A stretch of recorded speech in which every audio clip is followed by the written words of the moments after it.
Hello everybody, welcome back to my channel. I'm Achal and in this today's video we are going to discuss a general elective paper named English Fluency.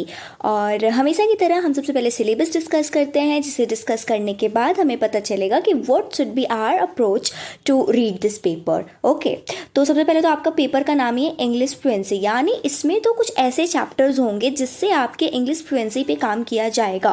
And I think that would be a creative way. तो देखो, सबसे पहले syllabus discuss कर लेते हैं. तो syllabus में इस पूरे पेपर में आपके टोटल 3 यूनिट हैं, ठीक है. और ऐसा है कि 3 यूनिट है, पर एक यूनिट के ही अंदर ना दो चीज़ें दे दी गई हैं.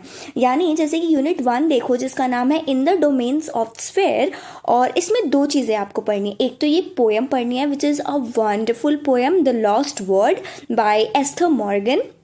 और उसके बाद दूसरा 1 का ही पार्ट बी जो आपको पढ़ना है इस पूरे यूनिट में, वो है स्क्विगल गेट स्टक, यानी all about model sentence by Natasha Sharma. I know आप ये इतना बड़ा सेंटेंस देख के बिल्कुल डर गए होगे आप सभी फर्स्ट सेमेस्टर के बच्चे कि ये क्या है, बट ट्रस्ट में ये कुछ नहीं है. ये बिल्कुल क्रिएटिव तरीके से, जैसे कि आपका पेपर का ही नाम है इंग्लिश फ्लुएंसी, तो इसमें ना कुछ पार्ट्स ऑफ स्पीच, कुछ इंपॉर्टेंट सेंटेंस कैसे बनाने हैं और उस पर काम किया जाएगा थ्रू अ क्रिएटिव वे. ये एक शॉर्ट स्टोरी है उसके थ्रू, तो डरना नहीं, हम बिल्कुल इसे अच्छे से समझेंगे. वैसे ही यूनिट 2 है in the university introducing one self. 3 का भी वही हाल है कि मतलब 2 पार्ट्स में बांट दिया गया है. ये भी एक पोएम है जिसे नीरेंद्र नाथ चक्रवर्ती ने लिखा है, और ये भी है जो बुक 2 सेल्टर श्रीविद्या नतारंजन ने लिखा है, तो हमें ये भी पढ़नी है, ठीक है. So these are your 3 units. So अब हम आ जाते हैं अपने पहले यूनिट 1 पे, क्योंकि हमें वो पहले कंप्लीट करना है, which is the lost word by Esther Morgan. तो जैसा कि मैंने बोला कि ये एक पोएम है, तो मैंने आपको पोएम भी प्रोवाइड कर दिया है. आप टेलीग्राम चैनल ज्वाइन करके ये PDF ले सकते हो और पोएम देख लेना. बट अभी पोएम पढ़ने का टाइम नहीं है, तो हम डायरेक्ट इसका समरी और एनालिसिस और इम्पॉर्टेंट चीज़ों पे ध्यान देते हैं, ठीक है. तो देखो, सबसे पहले हम पोएट के बारे में देखते हैं कि भाई हमारी पोएट कौन है जिन्होंने ये इतना वंडरफुल पोएम लिखा है. तो ये है एस्थर मॉर्गन, जो कि एक ब्रिटिश पोएट हैं और इनका जन्म 1970 में हुआ था. इन्होंने लास्ट वर्ड जो इनकी पोएम है ना, इनकी कलेक्शन से है. जैसे कि एक ऐसी राइटर है कि इन्होंने बहुत सारे किताब लिखी होगी, पोएम्स लिखी होगी. उन्हीं में से उसका नाम है, उस जो किताब में इन्होंने पोएम लिखी थी उसका नाम है कॉलिंग डिस्टेंस इन 2001, और उसी में से एक पोएम है हमारा लॉस्ट वर्ड जो हम आज पढ़ेंगे. नाउ इनके बारे में एक और चीज़ जान लो कि इनके जो वर्क्स हैं ना, they always focus on people searching for their voices and identities. I hope आपको ये इतनी गहरी लाइन समझ आ गई होगी कि क्या एस्टर मॉर्गन अपने पोएम में करती हैं. तो अब आ जाते हैं अपने पोएम पे. तो देखो, पोएम में मैंने बिल्कुल यहाँ एनालिसिस में लेके आई हूँ, क्योंकि आपका एग्जाम है, आई नो. तो आपको किन किन चीज़ों पे काम करना है, कैसे कैसे क्वेश्चंस आ सकते हैं, आप कैसे अपने आंसर्स को बना सकते हो, उसी पर्सपेक्टिव से मैंने बिल्कुल ये PDF को रेडी किया है. तो आई होप ये आपके लिए हेल्पफुल होगा. तो सबसे पहले जो पोएम है ना, इसकी थीम देखो कि किस थीम पे ये पोएम है. मतलब जैसे हम नॉवेल का जॉनरा देखते हैं कि कैसा नॉवेल है, वैसे ही हम पोएम का थीम देखेंगे कि किस पोएम किस चीज़ पे काम कर रहा है, about what that poem is all about, ठीक है. तो जो पोएम है, it explores idea of lost word. आप बिल्कुल ऐसे कंफ्यूज नहीं हो जाना कि वर्ड यानी ABCD क्या वो गुम गए हैं, उसे ढूंढ रही है एस्टर मॉर्गन. नहीं, ऐसा नहीं है. C is symbolising lost word as a person suppressed identity और वॉइस, यानी कोई ऐसा इंसान जिसकी बातों को, जिसकी फीलिंग्स को दबा दिया गया हो, ऐसा समझा रही है. ये है थीम इनके पोएम का. अब ये पोएम फोकस किस पे करने वाला है, देखो अब आता है मेन चीज़. एस्टर मॉर्गन भी एक वुमेन है and she is writing a struggle of women in traditional societies, यानी पुराने ज़माने में अभी भी कई जगहों पे, गाँव में जहाँ के लोग पढ़े लिखे नहीं होते हैं उतने, तो एक औरतों को कितना स्ट्रगल करना पड़ता है, तो कैसे उनकी वॉइस को सप्रेस्ड कर दिया जाता है. तो ये lost word is not a word but she is symbolizing person suppressed identity और voice, और पूरा पोएम का फोकस बिल्कुल ये रहेगा, ठीक है. अब आ जाओ की concept of the poem. Poem में क्या क्या चीज़ें हैं. तो जो लॉस्ट वर्ड है ये एक एज अ मेटाफॉर यूज़ करा गया है, यानी कुछ ऐसी चीज़ जो भूल गई है, जो दब गई है, जिसे किसी ने बहुत छीन लिया है, ऐसा. और वो कोई वर्ड नहीं है. She that is representing women's individuality, women's voice, ability to say what she truly feels. अभी भी औरतें वो बात घर पे नहीं, उनकी उनकी बातों को वैल्यू नहीं दी जाती है, उनका क्या सजेशन है उसे इम्पोर्टेंस नहीं दी जाती है। तो बहुत सारी चीज़ें अभी भी हैं और पहले तो बहुत थी, तो उसी पे ये पोएम है। तो इसका मेन देखो की कॉन्सेप्ट इस पोएम का यही है, this women's individuality. So I have brought this key concept so that you can include in your answers. Okay, now देखो, सर्च फॉर आइडेंटिटी, यहाँ पे पोएम का एक और अटेम्प्ट है। पोएम का ये अटेम्प्ट है, पोएम के थ्रू राइटर हमें, पोएट जो है ये हमें ये बताना चाहती हैं कि कैसे जो औरतें हैं ना, they are desperately in attempt to reclaim her lost word, यानी खुद की भाषा, खुद की फीलिंग, खुद के इमोशन जो खो गए हैं, खुद की आइडेंटिटी जो खो गई है, कैसे एक औरत डेस्परेटली उसे ढूंढ रही है। लैंग्वेज एंड पावर दूसरा की कॉन्सेप्ट है इस पोएम में, कि दिस पोएम सोच कि किस तरह से लैंग्वेज को लिंक्ड करा गया है as a power of self expression. तो this is a very beautiful line जो ये बता रहा है कि राइटर्स का क्या पावर होता है। राइटर्स का वो पावर होता है कि वो लड़के नहीं, कुछ करके नहीं, बल्कि अपनी भाषा से लोगों को प्रभावित कर सकते हैं। तो दैट इज़ द थिंग, यानी यहाँ एस्टर मॉर्गन की इस राइटिंग से हम कितने इन्फ्लुएंस होंगे, just because of her language, because of her writing. अब देखो, अब स्टांजा बाई स्टांजा मैं आपको समरी बता देती हूँ कि आपको आइडिया रहेगा कि एक्चुअली इस पोएम में हुआ क्या है। तो स्टांजा 1 में the woman is searching for the lost word,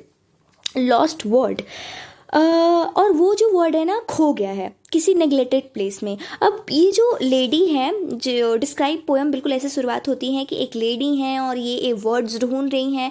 कहाँ कहाँ ढूंढ रही हैं? सोफ़े के पीछे ढूंढ रही हैं, कबर्ड्स के पीछे ढूंढ रही हैं, मतलब बिल्कुल धूल डस्टी कबर्ड्स हैं वहाँ ढूंढ रही हैं। अब देखो, अब पोएम में यहाँ मतलब समझो, ऐसा मत समझो सोफ़ा कबर्ड्स राइटर ने यूं ही एवे ही यूज़ कर दिया, नहीं नहीं, these places are symbolising something very good, something very important. They are symbolising the neglected parts of her life and mind. ये जगह बता रही हैं कि किन चीज़ों को नेग्लेक्ट करा गया उसके लाइफ में, उसके माइंड में। इसका डीपर मीनिंग क्या है इन सारी चीज़ों से ढूंढना? इसका मतलब ये है कि विमेन अपने लॉस्ट वर्ड को इन जगहों पे ढूंढ रही है, is buried under the pressure and routines of domestic life. Oh my god, यहाँ पे मतलब समझो, देखो ये जो औरत है ये अपने सोफ़ा, अपने बेड, अपने कबर्ड, हर जगह लॉस्ट वर्ड्स को ढूंढ रही है। यानी ये काम करती रहती है दिन में इनकी जो औरतें की डोमेस्टिक लाइफ है उनमें कहीं ना कहीं इनकी जो लाइफ है बंध चुकी है, प्रेशर है डेली रूटीन का। तो ये है इसका, इस पूरे स्टांजा का डीपर मीनिंग यही था कि जो लॉस्ट वर्ड है, जो आइडेंटिटी है, जो वॉइस है, वो कहीं ना कहीं जीवन की दिनचर्या के जो डेली काम है ना, उसी में बरीड हो गए हैं। That is the thing. अब स्टांजा 2 में इन औरत को फाइनली यहाँ वहाँ ढूंढती हैं अपने सारे वर्ड्स को, वो मिलता है अंडर द कारपेट। अब देखो यहाँ पे भी बहुत सिग्निफिकेंस है अंडर द कारपेट का। The woman looks under the carpet and finds words she had deliberately hidden. अब देखो कारपेट का यूज़ क्यों करा गया है? कभी भी कोई इंसान कारपेट के अंदर कोई चीज़ क्यों छुपाएगा? वो तो पता ही चल जाएगा। इसका मतलब उसने जानबूझ के छुपाया है वहाँ पे वो वर्ड। तो यही दिखा रहा है कि the woman has deliberately hidden that. Under the carpet she finds lots of others she had forgotten. यानी ऐसा सिंबलाइज करा जा रहा है इस पूरे पोएम में कि जितने भी फॉरगेटन वर्ड है, she finds many forgotten words that she had deliberately hidden और सप्रेस्ड ओवर टाइम। यानी समय के साथ जिस उसने अपनी फीलिंग्स, अपनी बातों को, अपने इमोशंस को, जो भी उसे चीज़ बुरी लगी, उन्होंने डेलिबरेटली कारपेट के अंदर छुपा दिया है। अब ये इंपॉर्टेंट है, स्वीपिंग अंडर द कारपेट। ये पोएम में एक फ्रेज़ यूज़ करी गई है और ये फ्रेज़ क्या सिंबलाइज कर रही है? ये सिंबलाइज कर रही है सप्रेसिंग फीलिंग्स और थॉट बिकॉज ऑफ फियर और लैक ऑफ कॉन्फिडेंस। तो वुमेन के पास लैक ऑफ कॉन्फिडेंस है, फियर है, डर है कि ये क्या बोलेंगे, ये हम जो बड़े हैं घर पे आदमी पापा लोग, वो लोग बड़े हैं, उनकी डिसीजंस होने चाहिए। तो ऐसे थॉट्स होते हैं। तो ये चीज़, ये एक क्वेश्चन में आ भी सकता है इस फ्रेज़ का importance. So take care of on this word. 2 letter word. The lost word is describe as small but valuable. अब देखो लॉस्ट वर्ड बिल्कुल सिंपल सा वर्ड है, लॉस्ट वर्ड बस 2 लेटर का वर्ड है, बट ये कितना वैल्यूएबल है, ये सजेस्ट कर रहा है कि it might be something simple yet powerful. यानी लॉस्ट वर्ड्स ये सजेस्ट कर रहा है कि जो चीज़ खोई है वो हालांकि बहुत छोटी हो सकती है बट बहुत पावरफुल हो सकती है। अब देखो कितने बेस्ट एग्जाम्पल से इसे यहाँ डिस्क्राइब करा गया है। दैट कैन बी नो और दैट कैन बी मी यहाँ इंडिविजुअलिटी को दिखाता है कि कहीं भी ना औरतें जहाँ मैं खुद को आगे रखना, दैट फीलिंग ये यहाँ दिखा रहा है। और नो यानी आप देखते होगे कई लोग नो नहीं बोल पाते हैं, यानी वो चीज़ वो करना नहीं चाहते हैं, वो उन्हें पसंद नहीं होती है, वो उन्हें अच्छा नहीं लगता है, फिर भी वो ना नहीं कह पाते हैं। तो दैट इज़ द थिंग, ये वर्ड कितने सिंपल है नो और मी, बट ये भी कितने वैल्यूएबल हो सकते हैं। That is the significance of lost word. अगर क्वेश्चन आए the significance of this title of the poem lost word, तो you can give example of no और me and you can write your answer you can write your answer well. अब stanza 3 में क्या है, the failed attempts, कि उन्हें कुछ मिलता नहीं है। The woman reflects on her past, वो अपने पास्ट पे देखती हैं, रिमेंबर करती हैं कि to use her lost word, तो वो ऐसा याद करती हैं। द पोएम जो है बिल्कुल अब्रप्टली ख़त्म होता है, showing the difficulty of reclaiming one's voice after year of suppression. यानी देखो सिंपल सा यहाँ मतलब है, ये बोलती है कि मेरा तो कुछ वर्ड है ही नहीं, मैंने हमेशा से सी हैज़ यूज्ड, इस लाइन में एक फ्रेज़ यूज़ करा गया है, हर mouth was full of someone else tongue. इसका मतलब क्या है, इसका मतलब ये है कि she was forced to speak the words other wanted her to say. उसका तो कोई है ही नहीं, खुद का कोई वर्ड ही नहीं है।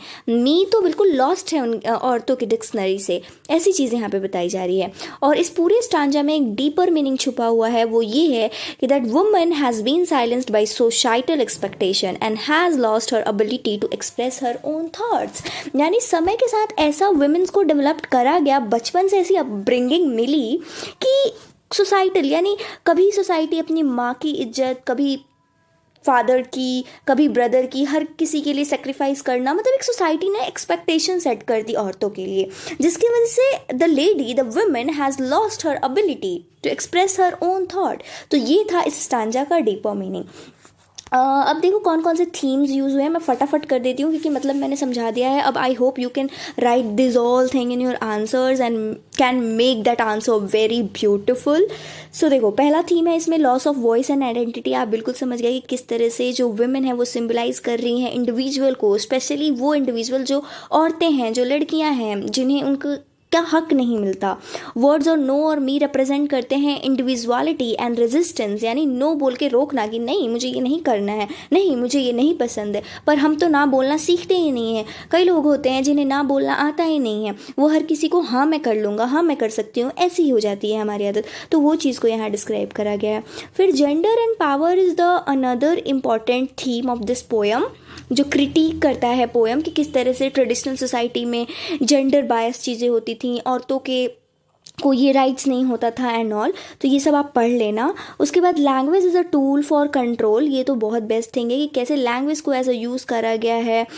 Language is not neutral, language neutral नहीं होता है, ये रिफ्लेक्ट करता है सोसाइटल हायरार्की को। जैसे words like man before woman और god before devil imply superiority और सबऑर्डिनेट। कितना अच्छा एग्जाम्पल यहाँ दिया गया है कि language has that power, okay, it's not neutral.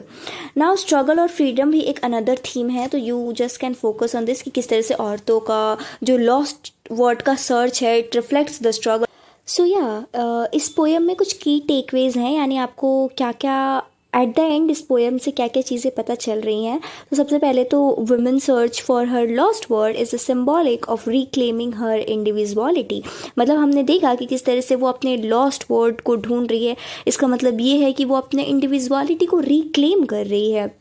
वैसे ही हमने सोसाइटल स्ट्रक्चर को देखा जो कि कई बार मार्जिनलाइज्ड ग्रुप के लिए साइलेंस हो जाता है, यानी चुप हो जाती है सोसाइटी, कुछ बोलती नहीं है, ऐसा बोलती है कि ऐसा हमेशा से होते आ रहा है तो अभी भी होते ही आएगा, स्पेशली वुमेन्स को लेके। And this is the best thing which is language. अब देखो language plays a crucial role.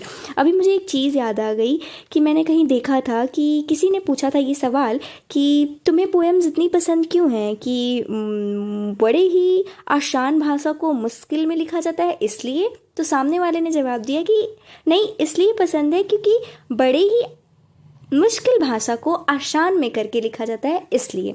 तो that I mean just I want to show that power of language कि किस तरह से एस्टन मॉर्गन ने ये पोएम लिखी, और इस पोएम के थ्रू इतने ही बड़े डिफ़िकल्टी, यानी अगर मान लो वो नॉर्मल वर्ड्स में लिखती वुमेन्स के बारे में तो कई लोग क्रिटिसाइज़ करते, बट किस तरह से उन्होंने वर्ड्स अपने लैंग्वेज के through, that is the power, उसके थ्रू उन्होंने हम सबको ये दिखाया, हमारी नज़रें हमारी निगाहों को वहाँ लेकर आए कि किस तरह से वुमेन्स के कई फीलिंग्स सप्रेस्ड हैं उनके डोमेस्टिक काम में, वो खुद को इम्पोर्टेंस नहीं देती हैं। जस्ट फॉर एग्जांपल हमारी मम्मियाँ, वो हमें खाना पहले देंगी, हमारे बारे में पहले सोचती हैं, अपने आप को हमेशा पीछे रखती हैं।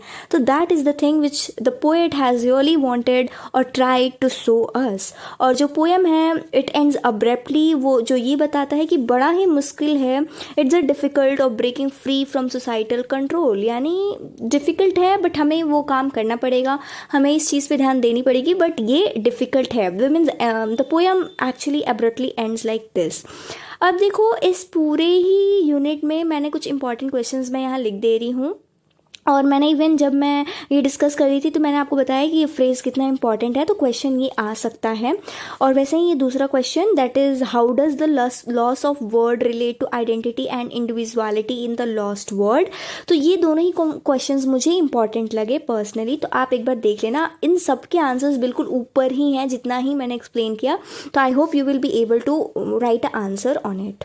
ओके, अब आ जाते हैं अपने दूसरे वाले टॉपिक पे, दूसरे वाले यूनिट पे, जिसको आप देख के थोड़ा इसका नाम देख के डर गए होगे कि क्या है, but let me tell you it's a very funny thing, very creative thing by the writer, and she is just trying to show us कि शॉर्ट स्टोरी के थ्रू, क्रिएटिव वे के through how we can make our English fluence, क्योंकि हमारे paper का नाम है Fluence English fluency. तो I think कि जो राइटर हैं, सो डोंट गेट,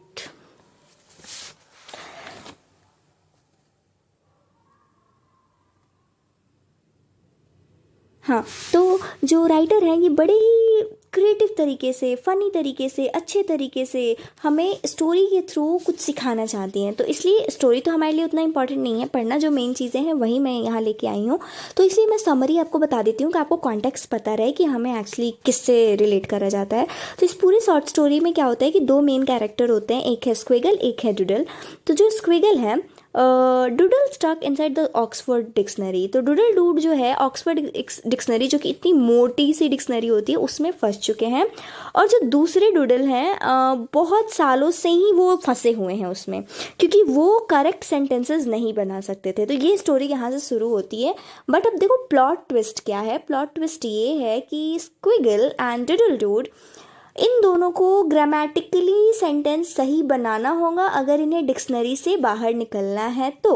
और स्क्विगल डूडल को मदद करते हैं सेंटेंस को समझने में, ग्रामर को समझने में, स्टेप बाय स्टेप। तो चलो बिल्कुल हम भी स्क्विगल और डूडल वाली गेम खेलते हैं और ग्रामर को, पार्ट्स ऑफ स्पीच को और सेंटेंसेस को कैसे फॉर्म करने हैं बिल्कुल क्रिएटिव तरीके से समझते हैं, because these are very important. Again I am telling you, grammar जो कि बहुत बेसिक होता है, अगर आप अपनी इंग्लिश को फ्लुएंस करना चाहते हो तो knowing grammar and how to use it is very important.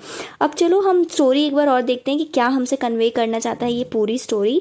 So it wants us to make us understand the grammar. Grammar का इंपॉर्टेंस क्या है सेंटेंस कंस्ट्रक्शन में, यानी जब भी आप एक सेंटेंस बनाते हो उसमें ग्रामर का क्या रोल है और किस तरह से हर एक वर्ड का रोल इम्पॉर्टेंट है सेंटेंस में, पूरे ही पार्ट्स ऑफ स्पीच में। और एक वर्ड को अगर आप रिप्लेस कर दोगे इधर से उधर तो उसका मतलब बदल जाएगा। फिर आगे इस स्टोरी का ये भी मकसद है आपको ये बताने के लिए ग्रामर को हम फन और क्रिएटिव तरीके से समझ सकते हैं स्टेप बाय स्टेप। और अगर आप ग्रामर सीखते हो तो it will improve your communication and it will help you to create a meaningful sentences. अब देखो मेन चीज़ क्या है इस स्टोरी से, हमें पार्ट्स ऑफ स्पीच समझना है। अब पार्ट्स ऑफ स्पीच तो भाई हम बचपन से पढ़ते आ रहे हैं, बिल्कुल हमें वो 8 याद करवाते थे सब हमारे टीचर्स, हमारे पेरेंट्स। तो आई होप कि आपको तो पता होगा, फिर भी मैं अच्छे से आपको अगेन समझा देती हूँ कल के एग्ज़ाम के लिए कि आप अच्छे से करके आओ, because I think exercises question में फिलिंग द ब्लैंक्स वगैरह आ सकते हैं, जैसा ये फॉर्मेट है। तो ओके, तो नाउन, सबसे पहले हम आ जाते हैं नाउन पे। हम सभी जानते हैं noun is a naming word. एक वन वर्ड डेफिनेशन होता था हमारा, noun is a naming word, यानी नाउन किसी भी इंसान, व्यक्ति, चीज़, जानवर, आइडिया, किसी चीज़ का भी नाम हो सकता है। जैसे कि एग्जाम्पल है द कैट इज स्लीपिंग, इसमें नाउन क्या है? Obviously cat is the noun. अब देखो, हर एक पार्ट ऑफ स्पीच के साथ ना मैंने एक एक्सरसाइज को जोड़ा है, और आपको ये एक्सरसाइज क्या करनी है, मेरे से पहले कंप्लीट करके अपने दिमाग में सोच लेना है कि जवाब क्या होगा, और let me know in the comment section also कि व्हाट योर आंसर इज। तो देखो इसमें क्या है, एक example, the children are playing in the park, तो कौन है noun? Obviously children are is the noun, बच्चे नाम है। अब आ जाते हैं अपने दूसरे सेंटेंस पे, दूसरे पार्ट ऑफ स्पीच पे, जो कि वर्ब है।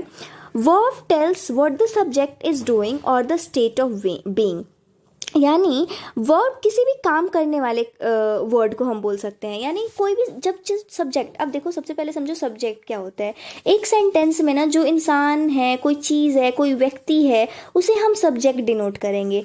अब ये कुछ काम करेगा ना, इसे ही वर्ब करेंगे, एक्शन, डूइंग, ऐसे समझो, डूइंग, करना, काम कुछ, तो दैट इज अ वर्ब। इसका भी एक एग्जांपल है, जैसे सी रन्स एवरी मॉर्निंग, तो वो हर मॉर्निंग दौड़ती है, तो क्या करती है? दौड़ती है, काम करती है ना, run, run is the verb. वैसे ही आपको मैंने एक एक्सरसाइज दिया है, तो डू इट। हेल्पिंग वर्ब क्या होते हैं? ये सपोर्टिंग वर्ड्स होते हैं, तो जैसे इनका नाम ही है helping verb, so they work with the main verb to show time और स्टेट, तो ये मेन वर्ब के साथ ही काम करते हैं to show this time and किस टाइम और क्या स्टेट है उस काम का। जैसे एग्जाम्पल है, सी इज सिंगिंग अ सॉन्ग, तो यहाँ पे जो इज है ना, इट्स अ हेल्पिंग वर्ब।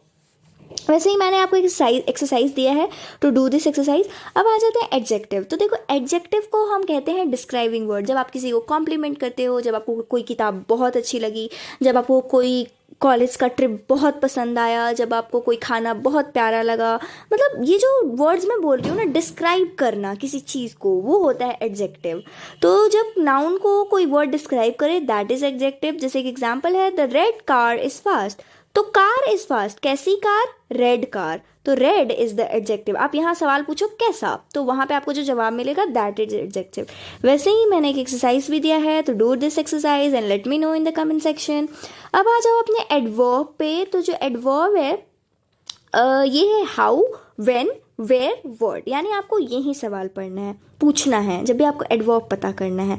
तो एडवर्ब वो चीज़ें होती हैं जो आपके वर्ब को डिस्क्राइब करती हैं, ये याद रखो। वर्ब यानी, याद है ना, वर्ब यानी दैट एक्शन वर्ड, काम करने वाला वर्ड, और जो भी एक्शन हो रहा है वो कब हो रहा है, कहाँ हो रहा है, कैसे हो रहा है, तो ये सवाल पूछना और जो जवाब मिले वो है एडवर्ब। जैसे एक एग्जांपल, सी स्पीक सॉफ्टली, वो कैसे बोलती है? सॉफ्टली बोलती है, तो कैसे, हमने पूछा ना कैसे, हाउ, तो सॉफ्टली, तो जो सॉफ्टली है ये हमारा एडवर्ब है। यहाँ पे स्पॉट करो आप adverb. This is exercise for you. Now coming to preposition, ये है रिलेशनशिप वर्ड, इन्हें बोलते हैं हम। तो preposition is something which shows the relationship between noun and other word in the sentence, यानी ये relationship show करता है noun और दूसरे word में sentence में। इसका एग्जाम्पल है, the book is on the table, तो book और table के बीच में जोड़ा किसने? on ने, तो on है हमारा preposition। again I have given exercise, do it। coming to pronoun, जो हमें आइडियली तो नाउन के बाद ही पढ़ना चाहिए था, बट ये थोड़ा नीचे आ गया। देखो प्रोनाउन जो है वो नाउन को रिप्लेस करता है रिपीटिशन को अवॉइड करने से, यानी हर बार आप ऐसे नहीं बोल सकते हो Radha is doing that, Radha is doing this, नहीं, वहाँ पे आप यूज़ करोगे, उसको रिप्लेस करोगे। जैसे एग्जाम्पल दिया है कि John is kind, he helps everyone, तो आप यहाँ पे भी जॉन यूज़ करते ना तो सेंटेंस थोड़ा खराब लगता, इसीलिए प्रोनाउन का वो आया। तो प्रोनाउन में जब ये लड़का है तो यहाँ ही यूज़ हुआ है, वही लड़की रहती तो सी यूज़ होता, तो दीज आर द प्रोनाउन। यहाँ पे एक एक्सरसाइज भी है, तो you need to do this exercise, it's your job. Coming to conjunction, इन्हें हम ज्वाइनिंग वर्ड बोलते हैं। तो ये क्या होते हैं? ये दो वर्ड्स, दो फ्रेज, दो सेंटेंस को ज्वाइन करते हैं। इसका एग्जाम्पल है, I like Apple and oranges, तो एप्पल और ऑरेंज को किसने ज्वाइन करा? एंड ने ज्वाइन करा, तो ये है हमारा conjunction. You need to do this exercise. अब देखो इंटरजेक्शन को बिल्कुल इससे ही याद रखो, एक्सक्लामेशन मार्क यानी इमोशनल वर्ड्स। इमोशन वर्ड, यानी जो सर्टेन इमोशन को एक्सप्रेस करे वो है इंटरजेक्शन। इसका एग्जाम्पल वाओ दैट्स अमेजिंग। तो जो ये वाओ है ना, यहाँ पे इसका साइन होता है, जहाँ भी ये साइन देख लेना समझ लेना ये है इंटरजेक्शन, ठीक है। सो वाओ दैट्स अमेजिंग, तो इसका एग्जाम्पल है। एक्सरसाइज भी दिया है मैंने, तो ये साइन को देख के आप समझ जाओ कि ये है इंटरजेक्शन। अब इसी यूनिट में आपका एक इंपॉर्टेंट टॉपिक था जो I certainly think that can come in exam is your daily writing.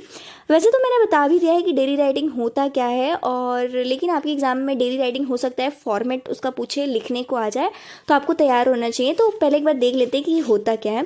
सबसे पहले तो मैं आप सभी को सजेस्ट करूँगी कि डेली राइटिंग लिखना शुरू कर दो, बिकॉज लिखना is one of the most important practice if you want to improve your language.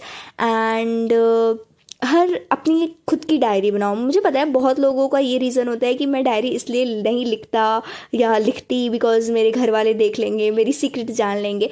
But थोड़े रिस्पॉन्सिबल बनो, अपनी डायरी को छुपा के रखो, अपनी प्यारी सी डायरी बनाओ, उसका नाम रखो और अपनी फीलिंग्स, अपने इमोशंस उस पर लिखो, ठीक है। अब देखो, राइटिंग डायरी जो है हमारे इमोशन को एक्सप्रेस करने में मदद करेगा। कोई अच्छा इवेंट हुआ आपके साथ, कुछ बहुत खास हुआ जो आप बिल्कुल खुद में ही रख रहे हो बिल्कुल, तो वो आप अपनी डायरी को बता सकते हो। तो उससे ना वो लैंग्वेज भी इम्प्रूव होगा, बहुत लिखने की एक भाषा डेवलप होगी। तो writing is one of the important practice you need to do if you want to improve your language.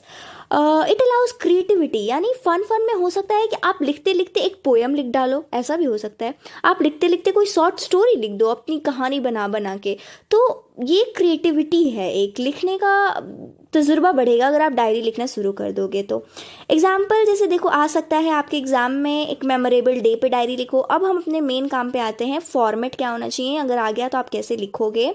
तो देखो ये पर्सनल होता है और बड़ा ही इनफॉर्मल है, तो कोई रिजिड स्ट्रक्चर तो नहीं है इसका, बट ऐसे ही हम लिखते हैं।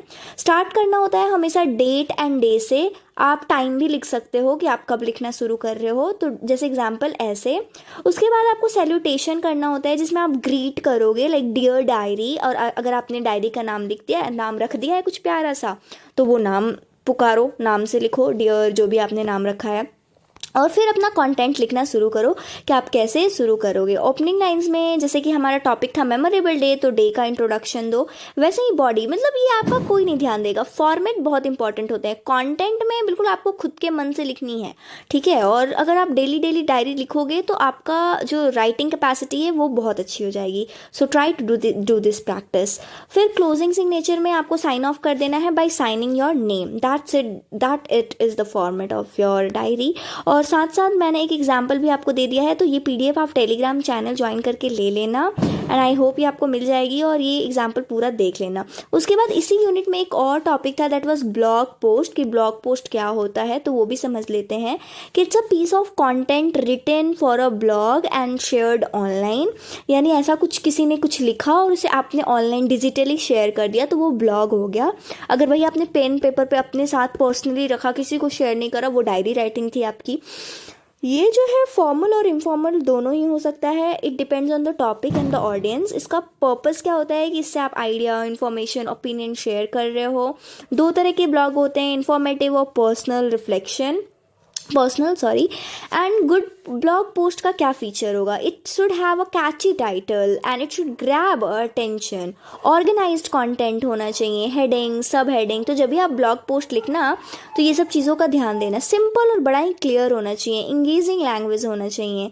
मल्टीमीडिया एलिमेंट, जैसे कि डिजिटली आप चीज़ों को लिख रहे हो तो उसमें इमेज, लिंक, वीडियो, अगर किसी चीज़ को आप रेफर कर रहे हो तो ये सारी चीज़ें आप लगा सकते हो, वो होती है बेटर एंगेजमेंट। फॉर्मेट इसका क्या होता है कि सबसे पहले तो कैची और बड़ा ही सुंदर सा टाइटल लिख लो, जैसे एग्जाम्पल ये 5 simple tips to stay healthy every day, ऐसा आप लिख सकते हो। वैसे ही आप बिल्कुल शुरू कर दो, बॉडी डिवाइड कर दो कंटेंट को, क्योंकि आपको 5 स्टेप्स बताने हैं हेल्दी, स्टेइंग हेल्दी के।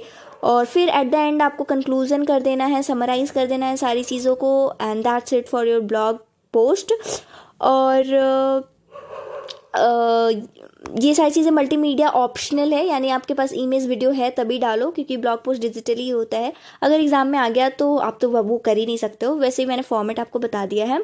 और अभी तो हालांकि एग्जाम्पल मैंने नहीं डाला है, बट जब आपको पीडीएफ मिलेगा तो एक ब्लॉग पोस्ट का भी मैं एग्जाम्पल दे दूँगी, तो have a look on that.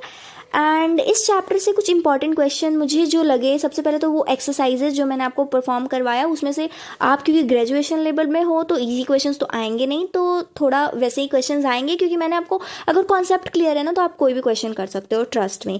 तो एक्सरसाइजेज वाले क्वेश्चन आ सकते हैं, और ये तो मुझे मैंडेटरी लग रहा है, लाइक ये आ सकता है डायरी राइटिंग।